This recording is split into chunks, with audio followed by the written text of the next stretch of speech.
لینے آیا ہوں. تربیت خود کی تھی. بی بی صاحبہ کہنے لگی حضور نبی کا حکم ہے کہ باپ کا؟ نبی کا حکم نام ماننا کفر ہے. نبی کا حکم کہ باپ کا. حضور نے فرمایا باپ کا. کہنے لگی محبوبہ بیٹھ جائیں، جب تک علی نہیں آئیں گے میں کوئی نہیں جاؤں گی.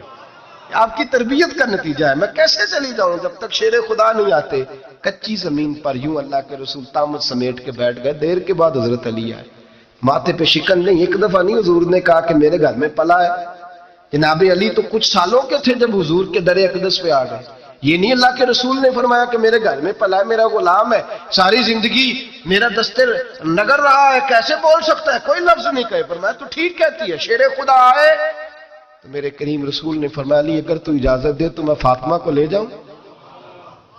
تو کہا یا رسول اللہ میں آپ کو اجازت دوں؟ تو امیر حرم، میں فقیر بے نوا، تو کجا من کجا. حضور میں آپ کو اجازت دوں. فرمایا بھائی فاطمہ نہیں مانتی. کہتی ہے وہ کہے او میرے بھائی دین جب آئے گا نا، دین جب آئے گا.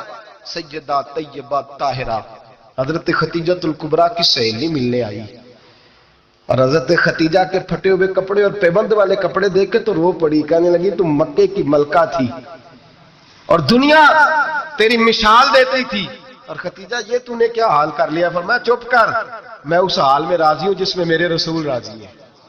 جب دین ہوتا ہے نا میرے بھائی دین، تو پھر کچھ نہ کچھ تصور. اللہ جانتا ہے کوئی بندہ دین نہیں پوچھتا، کوئی دین نہیں پوچھتا، کوئی عقیدہ نہیں پوچھتا. کہتا ہے ٹھیک ہو جائے گا. یاد رکھ لینا ہم نے دیکھا ہے اگر کوئی بد مذہب عورت آ گئی تو اس نے تباہی پھیلا دی گھر کے اندر، تباہی پھیلا دی. بچے فاتحہ نہیں پڑھ سکے ماں باپ کے جانے کے بعد، خراب ہو گئے حالات. اپنی زندگی کے اندر رشتہ ڈھونڈتے وقت دین کا خیال کرو، بیٹے کے لیے بھی بیٹی کے لیے بھی. پرہیزگاری دیکھو، بچہ پرہیزگار ہوگا تو بچی اگر کمزور بھی ہوگی تو اللہ سے ڈر کے اسے پاس رکھے گا. تو میرے حبیب نے فرمایا جو بی بی جتنا گھر کے اندر رہے گی، جتنا گھر کے اندر رہے گی، جتنا گھر کے اندر رہے گی، اتنا ہی وہ اپنے رب کے قریب ہوتی جائے گی، اتنا ہی اللہ کا قرب پاتی جائے گی، اتنا ہی رب کریم کی ولیہ ہوتی جائے گی، اتنا ہی اللہ تبارک و تعالیٰ اسے اپنی قرب کی منازل طے فرمائیں گے. جتنی وہ گھر کے اندر رہے گی اتنی اللہ کے قریب رہے گی، اور جتنی سج دھج کے باہر نکلے گی، جتنی صبرے گی، اتنی وہ اللہ سے دور ہوتی جائے گی. جتنے قدم اس کے گھر سے دور نکلیں گے اتنے ہی قدم اس کے اللہ کے قرب سے دور ہوتے جائے گے، اتنے ہی قدم. مائیں تمہاری دعائیں قبول ہوں گی، میری ماؤں تب قبول ہوں گی جب تم گھر میں رہو گی. بیٹیوں رب کریم کا قرب اس وقت نصیب ہوگا جب تم گھر کے اندر رہو گی. میں کہتا ہوں اب شادیاں نہیں ہوتی، تجارتیں ہوتی ہیں، کاروبار ہوتے ہیں.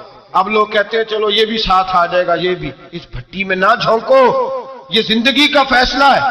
اور اس کے بعد گھر اس لیے ٹوٹتا ہے کہ ہم ان کی مذہبی شرعی تربیت نہیں کر پاتے. توجہ ہے آپ دوستوں کی؟ نبی پاک صلی اللہ علیہ وسلم نے کہا ہے کہ مرد شادی اس وقت کرے جب نان و نفقہ دے سکتا ہے.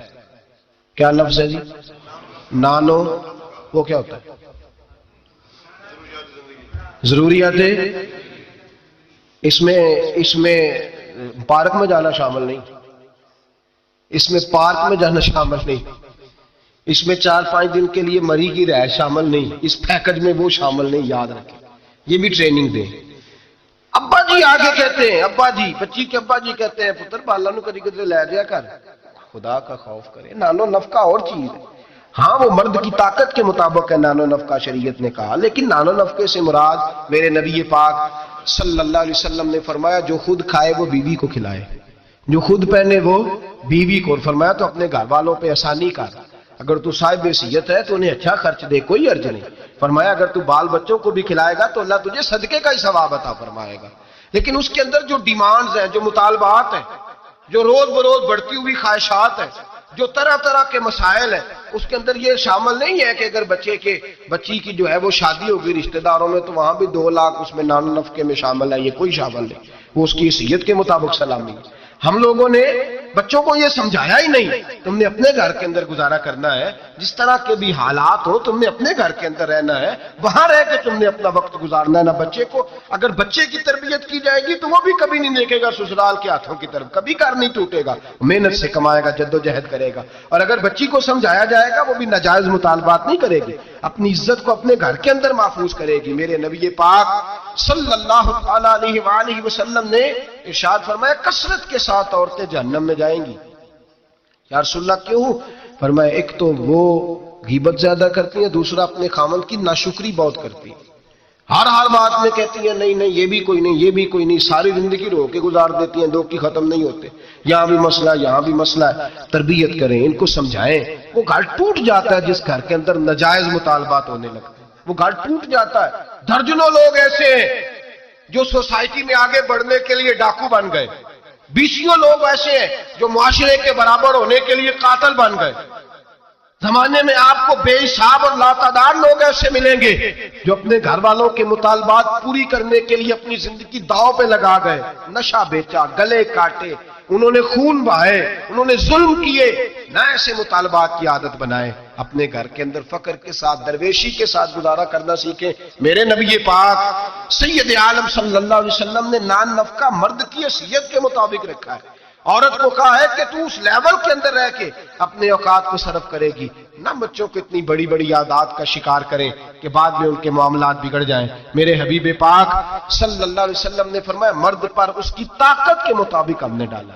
دوسری بات یہ کہ جب پہلی بات یہ کہ بنیاد ٹھیک نہ ہو تو گھر ٹوٹ جاتا ہے. دوسری بات یہ کہ جب مطالبات ضرورت سے زیادہ ہو، وہ مرد کے ہوں یا عورت کے ہوں، پھر بھی گھر قائم نہیں رہتا. عورت سے جو مرد مطالبہ کرے گا وہ بھی اس کی طاقت، اس کی ہمت کے مطابق اس سے مطالبہ کرے گا. اس سے زیادہ کوئی مطالبہ وہ نہ کرے. عورت بھی جو مطالبہ، اس بات کو آپ سمجھیے ذرا، اس کی وضاحت نہیں ہو سکتی، اس اشارے کو سمجھیے. مرد بھی بیوی سے اس کی طاقت سے زیادہ مطالبات نہ کرے، اور عورت بھی اس سے کوئی ایسا مطالبہ نہ کرے جو مرد پورا نہ کر پائے. میرے حبیب پاک علیہ السلام نے بقدر ضرورت ان پر فرائض رکھے. پھر آگے بڑھیے. گھر کے ماحول کے اندر باہر والی ٹینشنیں کبھی نہ لے کے جائیں ورنہ گھر ٹوٹ جاتا ہے. جو باہر کی ٹینشنیں ہیں نا ان کو باہر چھوڑیں. زندگی میں جو آدمی کسی کی غلطی کسی پہ ڈالتا ہے وہ بہت بڑا ظالم جابر ہوتا ہے. میاں صاحب کہتے ہیں اوہو گھر آئے، اور بچے بیچارے ترس رہے تھے کہ ابا جی گھر آئیں گے تو ہم ان کے گلے پہ پکڑیں گے، کودیں گے، مطالبہ کریں گے، آئس کریم منگائیں گے، خوش ہوں گے. اور یہ صاحب گھر گئے تو کہتے ہیں پرا لے جا، میں بڑا تھکے آیا ہوں، میرے نیڑے کوئی شے نہ آئے. کیوں بھائی، کیا طوفان تھا جو باہر آپ نے تھمایا ہے؟ کون تھی ایسا پہاڑ تھا جو صاحب توڑ کے نہر دودھ کی نکال کے آئے ہیں؟ تھوڑے ٹھنڈے رہیں. یہ بھی آپ کی ذمہ داری ہے، اس پر بھی آپ نے توجہ کرنا ہے. مہربانی کریں. خامد صاحب گھر میں آتے ہیں کہا پیچھے پیچھے ہٹ جاؤ، تمہیں پتہ نہیں کہ کوئی گھر کے اندر افلاطون آ گیا. ایسے ہی کوئی گھر میں میری مرضی کے خلاف بول پڑا تو میں ادھیڑ دوں گا، سیدھے ہو جاؤ بس.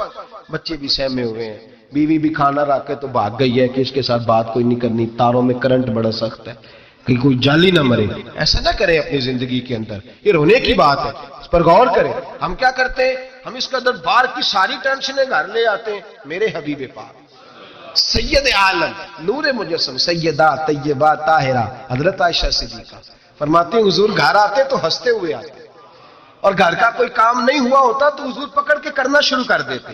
اور یار یہ میرے نبی پاک کی اس مزاج کے اس اعلیٰ حسن کو سمجھو، ایسا کوئی محبوب کہیں ہوگا نہ کہیں ہے، بیٹھا ہے چٹائی پہ مگر عرش نشیں ہے. محبوب ایک یہ 7 بیٹی رہتی ہے، 7. حضور کے گھر کے متصل حضرت فاطمہ کا گھر ہے. میرے قریب نے ایک دن گئے، فرمایا فاطمہ تیاری کرنا، آج میں نے تیرے گھر میں سونا ہے. ساتھ ہی تو رہتے ہیں، کیا ضرورت ہے، لیکن حضور نے گھر کا ماحول اندر کا خوشنما بنا، تیرے گھر سونا ہے. حضرت فاطمہ کہتے ہیں حضور میرے گھر آئے، چارپائی پہ لیٹے تو اللہ کے رسول نے فرمایا بچے دونوں میرے ساتھ سوئیں گے، حسن ادھر سوئے گا، حسین ادھر سوئے گا، میرے ساتھ سوئیں گے دونوں شہزادے. فرماتی آدھی رات کا وقت ہوا تو حسن اور حسین دودھ مانگنے لگے تو حضور نے فرمایا فاطمہ اٹھ، حسن کو تو دودھ ڈال کر دے، حسین کو میں دیتا ہوں. گھر کے اندر میرے نبی پاک شستگی والا مزاج، خوبصورتی والا، پیار والا مزاج بنا کے رکھتے تھے. اور بی بی صاحبہ بھی، میں نے مرد کی بات پہلے کر لی ہے، بیویاں ناراض نہ ہو جائیں، پہلے خاوند کی بات کی ہے جو کوتاہی پائی جاتی ہے. اب بی بی صاحبہ بھی اللہ کرے وہ ساس بیچاری بوڑھی عورت تھی، بیمار تھی، کسی تلخی میں اس نے کوئی بات کر دی تو اب وہ گھر آیا تو خاوند نے آ کے پوچھا روٹیوں نے کہا میرے کو نہیں پک دی. تو تیری طبیعت کیسی؟ اس نے کہا بس اگر تو 20 منٹ اور نہ آتا تو میں بس فوت ہونے لگی، قریب المرگ تھی، ختم ہو گیا سارا کچھ، بس تو مجھے کسی طریقے سے نہ میری پہلے سن لے بگتا کہانی. پتہ نہیں بیچارہ کس آزمائش سے وہ آیا ہے، اس کو پتہ ہی نہیں کہ یہ اس کے ساتھ کیا سلوک کر رہی ہے، اب اس کی ماں ہے. کون ہے؟ بول کے بتائیے. مائیں بدلی جا سکتی ہیں؟ باپ. تو کس کی شکایت کر رہی ہے؟ یہ پتہ ہی نہیں تو کس کی بات کر رہی ہے. اب اس نے ساری سٹوری اس نے کہا یہ ہو گیا، اور پھر آنسو بھی اللہ نے ایکسٹرا دیے ہوتے ہیں، تو وہ فوری طور پر وہ سیلے رواں بہنا شروع ہو گیا. اب وہ طوفان ہے کہ تھمتا ہی نہیں، دریا ہے کہ رکتا ہی نہیں. اب شکوے جب سے آئی مر گئی تیرے گھر میں. اب وہ بیچارہ، وہ اکبر اللہ آبادی کہتے ہیں جب بھی کی بی بی نے ان سے اسکول ہی کی بات کی، یہ نہ بتلایا کہاں رکھی ہے روٹی رات کی. خدا خیر فرمائے، اس نے جب تک اس کو پوری سٹوری پوری طور پر جو ہے وہ سنا نہیں لی. اور پھر مطالبہ یہ ہے کہ تو میرے ساتھ مل کے کہہ یہ سارے برے ہیں، یہ بھی مطالبہ ہے. اگر کمنٹس نہیں کرتے تو بھی اس میں جرم ہے. حالانکہ اس کو پتہ ہی نہیں کہ ماں باپ خانہ کعبہ ہوتے ہیں، ان کے بارے میں کسی کو اکسانا بھی منع ہے. اب بیوی کے لیے حکم کیا دیا میرے نبی پاک نے؟ میرے رسول پاک علیہ السلام نے فرمایا بیوی کا حق ہے کہ جب خاوند گھر آئے تو بیوی اسے ہنستی ہوئی ملے، اسے اپنے اوپر جبر کرے، کچھ دیر کے لیے حوصلہ پیدا کرے، وقت کا انتظار کرے، موقع دیکھے، خیال کرے. ایسے ہی فوری طور پر اپنی جو ہے وہ تکلیفیں اور آزمائشیں اٹھا کے نہ رکھ دے، خیال کرے، ورنہ گھر ٹوٹ جائے گا. شدت کے ساتھ عورت بات کرے گی، اسی شدت کے ساتھ مرد کرے گا. 2 منٹ لگیں گے تو تعلق ہے وہ چکنا چور ہو جائے گا.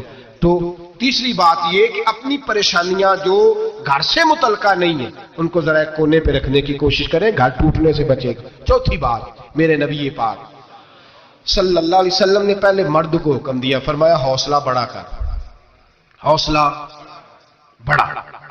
فرمایا عورت ٹیڑھی پسلی سے پیدا ہوئی ہے تو یہ ٹیڑھی ہے، سیدھی کرنے کی کوشش کرو گے تو ٹوٹ جائے گی، لیکن سیدھی ٹیڑھی کے ساتھ گزارا کرو. لفظ بڑے حسین ہے، حدیث میں جاگ رہے ہیں آپ لوگ جی، بڑے حسین لفظ ہے. حضور نے فرمایا اگر تمہیں اپنی بیوی کی کچھ عادتیں ناپسند ہے تو اس سے بغض نہ رکھو، بیوی سے بغض نہ رکھو.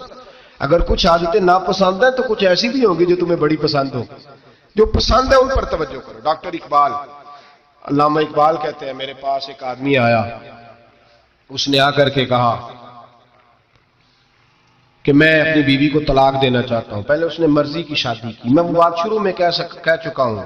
بچے نوجوان انہوں نے ایک سنت بڑی حفظ کر لی ہے، کہتے ہیں مولوی صاحب سنت ہے مرضی کی پسند کی شادی کرنا جائز ہے. میں کہ صرف یہی جائز نہیں، اور بھی بڑی سنتیں ہیں، کسی اور پہ بھی توجہ کریں آپ حضرات. اور بڑی ذمہ داری سے بات کہہ رہا، نوجوان زیادہ غور کریں اور باقی جوانوں تک میری بات پہنچائیں. شادی بیاہ کے معاملے میں جذباتی پن کا کبھی مظاہرہ نہ کریں. آپ کے اندر کتنے بھی جذبات موجود ہیں، یہ 2 3 4 منٹ کا رشتہ نہیں کہ ٹھیک ہے آپ دوست بدل لیں گے، یار بدل لیں گے، گاڑی بدل لیں گے، یہ نہیں جوتا ہے یہ فٹ نہیں آیا تو بدل لیں گے. یہ زندگی بھر کا معاملہ ہے. اس میں بزرگوں کی، سیانوں کی اور حکمت والے لوگوں کی رائے لیں، اس کو سمجھیں، پرکھیں، پھر نکاح کا فیصلہ کریں. اس کو کبھی جذباتی نہ لینا. زندگی میں نوجوان جذباتی ہو کے معاشرے کا، میڈیا کا شکار ہو کے شادی کرتے ہیں، پھر اسی تیزی کے ساتھ وہ ان رشتوں کو توڑ دیتے. میرے نبی پاک صلی اللہ علیہ وسلم نے فرمایا بغض نہ رکھو. کچھ عادتیں اگر ناپسند ہیں تو کچھ ایسی بھی ہوں گی جو تمہیں پسند ہوگی. ڈاکٹر اقبال کہتے ہیں ایک شخص میرے پاس آیا، میں لندن میں وکالت کرتا تھا. اس نے آ کے کہا کہ بیوی کو طلاق دینی ہے. میں نے کہا میں تجھے جانتا ہوں، تو نے تو پسند کی شادی کی ہے. کہا ہاں، اب میں طلاق دوں گا. کہتے میں نے اس کو کہا کہ بھائی تو سمجھ جا، کوئی بات نہیں، انسانوں کے اندر اختلاف رائے ہو جاتا ہے، تو نہ ایسا کر. نہیں جی مجھے دینی ہے. کہتے اس کے گھر والوں نے بھی سمجھایا، حتیٰ کہ بچی نے بھی معافی مانگی کہ مجھ سے بھول گئی تھی، میں غلطی ہو گئی، معاف کر دے. اس نے کہا نہیں، اب فیصلہ کر لیا تو کر لیا. کہتے اب میں تو وکیل تھا، میرا پیشہ تھا، جب اس نے مجھے کہا تو میں نے کیس دائر کر دیا. بحث ہوئی، فیصلہ جوان کے حق میں آنے لگا. طلاق کا وقت قریب آ گیا.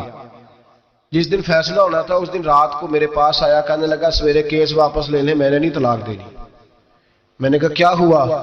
کہنے لگے اقبال یار عجیب بات ہوئی ہے، مسلمانوں کے رسول کی ایک حدیث پڑھ لی ہے، نبی پاک علیہ السلام کا ایک فرمان پڑھ لیا ہے. اب وہ کیا کہا؟ حضور نے فرمایا اگر تمہیں اپنی بیوی کی بہت ساری عادتیں ناپسند ہو، ادھر دیکھو جو پسند ہے. تو وہ کہنے لگا یہ حدیث پڑھ کے میں نے غور کیا ہے، یورپ کے اس گندے معاشرے میں رہتی ہوئی میری بیوی اس برے معاشرے میں رہتی ہوئی بد خلق ہے، بد اخلاق ہے، کام کاج نہیں کرتی، ساری چیزیں ہیں، لیکن جہاں اجازت ہے 18 سال کے بعد عورت اپنی مرضی سے جس کو مرضی لڑکے کو دوست بنا سکتی ہے، لیکن اس کا سوائے میرے کسی اور کے ساتھ کوئی تعلق نہیں. تو اس گندے معاشرے میں یہ اس کی عادت کتنی پاکیزہ ہے کہ سوائے میرے کسی اور طرف نہیں دیکھتی. حضور کی اس حدیث نے مجھے اس کی اس اچھی عادت پر مائل کر دیا ہے. اقبال کہنے لگے اچھا اب میرے نبی نے تجھے مائل کیا ہے تو میں نہیں سویرے تیرا کیس واپس لوں گا. تم کیوں نہیں لے گا؟ کہنے لگے پہلے کلمہ پڑھ میرے رسول کا مسلمان ہو جا. پہلے کلمہ پڑھ نبی پاک کا جنہوں نے تیرا گھر ٹوٹنے سے بچایا ہے. تو میرے بھائی مرد حوصلہ کرے, دلیری کرے. اگر وہ کہے نا کہ میں صاحب بہت بڑا ایسا ہوں تو میں بہرحال یہ ٹیڑھی لکڑی ہے اس کو سیدھا کرنے کی کوشش کرے گا تو ٹوٹ جائے گی. حوصلے کے ساتھ, دانائی کے ساتھ, حکمت کے ساتھ مرد زیادہ حوصلہ کرے گا, معاف کرے گا, بار بار معاف کرے گا تو گھر بچے گا.